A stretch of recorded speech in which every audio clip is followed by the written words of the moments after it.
They turned their eyes to Sun, who was in the restaurant. She felt their gazes on her. She clenched the bag of food he had hidden under the table. Quickly, Phil walked to Sun's side privately. He gave Sun the assigned task. He said she had to knock on the window. Sun agreed. William cheered Sun up, and then they left from the front door. Manny and Carmen went out from the back door. She pulled up the white blinds. As Phil instructed, she kept knocking on the window. Soon, the zombie Marvin heard the noise. He pounced on the window. He smashed the glass with his fists. The zombie Barbara was also attracted. The two zombies surrounded the window and hit it violently. Phil and William, who had been watching from the porch, opened the door and rushed out. Manny and Carmen walked towards the zombies. Phil and William teamed up to deal with Barbara.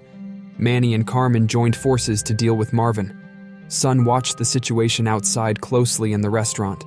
The zombies' fighting power was really too strong. They didn't feel any pain at all. They didn't get any advantage in 2 versus 1. They felt like they were being overpowered by the zombies. Sun hurried to the back door. Sun opened the door and let William and the others in. They sat down in a mess. They didn't use their full strength in the last fight. Phil suggested that they go out and fight again. The others obviously didn't think so. They started to quarrel.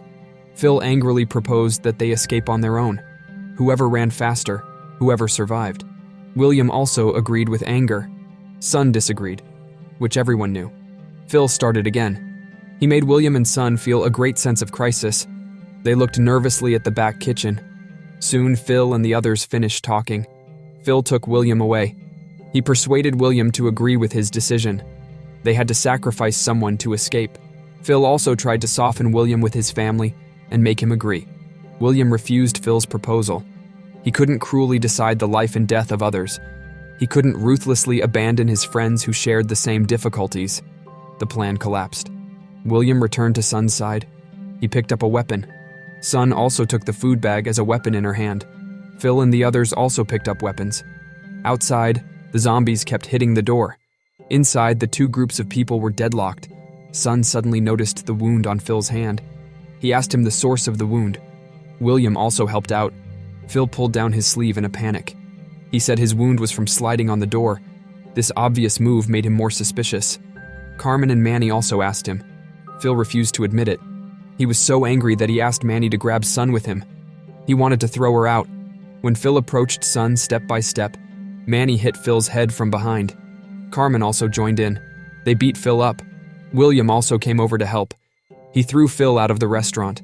On the other side, Rose and Spears, who were rescued by the curly-haired man. They formed a new team of 3 and continued to walk forward. Rose walked slowly behind. Maybe she was still immersed in the death of her husband. Rose felt dizzy. Then she saw her daughter Anna's figure. She was at the front of the team. Rose stumbled and pushed Spears to the front of the team. Rose soon realized that this was her own illusion. She couldn't bear it anymore and cried. Rose and Spears, who were exhausted, soon ran out of strength. When they couldn't hold on, they found a restaurant not far away. The 3 of them ran into the restaurant. The zombies, Barbara and Marvin, were circling outside the restaurant. Spears checked his bullet. He had 2 left. If the 2 zombies didn't move, he could still kill them. When Spears was holding the gun and ready to approach Marvin and shoot him, there was a noise from the porch. It was Phil, who had been thrown out of the restaurant by William. The zombie quickly pounced on Phil. Spears took the opportunity to shoot Barbara in the head. The remaining bullet didn't kill Marvin. Spears and Marvin fought. The curly-haired man also came to help, but Marvin was too fierce.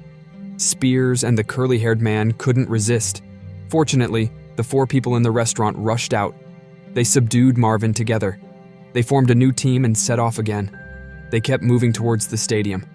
The first stop of the team was an abandoned factory. It was the weapons factory that Carmen and Manny mentioned before. They split into 2 groups. Manny took Carmen and Rose from the front door first. Spears, curly-haired William and Sun also ambushed at the side door. They waited for the opportunity to sneak in, but their actions had been discovered long ago. There were 2 soldiers in military uniforms on the roof of the factory. They had been observing the surroundings with binoculars. They had seen the actions of the abandoned people clearly when they approached the factory, and these 2 soldiers were familiar faces. They were the ones who escorted Spears at the beginning, the 2 who went ahead to explore. but Spears and the others didn't know that they had been exposed. They still acted according to the plan. Manny took Carmen and Rose to the door. He rang the doorbell. He said he had new goods and pointed to Rose next to him. The big man at the door observed the three of them through the monitor. He opened the door and let the three of them in. Then he checked the three of them. He was very satisfied with Rose. He touched her from top to bottom as he searched her. Then he led the three of them to the factory. They took the elevator to the bottom. There were people everywhere downstairs. It was an underground gathering place. The big man first put Rose in a room. Then he led Manny and Carmen to the exit. He let the two of them go through by themselves. He hurried back to the room where Rose was. Manny and Carmen looked at each other and walked into the passage. Manny stopped in the middle and looked around. Carmen ran quickly to the corner. Spears, William, and Son, who had been waiting outside, let them in. Manny and Carmen kissed briefly and then separated. Manny took Spears and Son to steal weapons. Carmen and William were responsible for creating chaos in the factory. Manny and the three of them came to the weapon room carefully. Spears rushed up and beat up the guard. Then Son stabbed the guard's head with a knife and killed him. Manny took out his own lockpick and opened the door with a wire clip. They entered the door and slowly went down the elevator. A room full of weapons stunned Spears and Son. Then the three of them packed 2 big bags of weapons. These 2 big bags of weapons would look very conspicuous wherever they went. So Manny took off the iron window on the vent. He and Son took the weapons and escaped from the vent.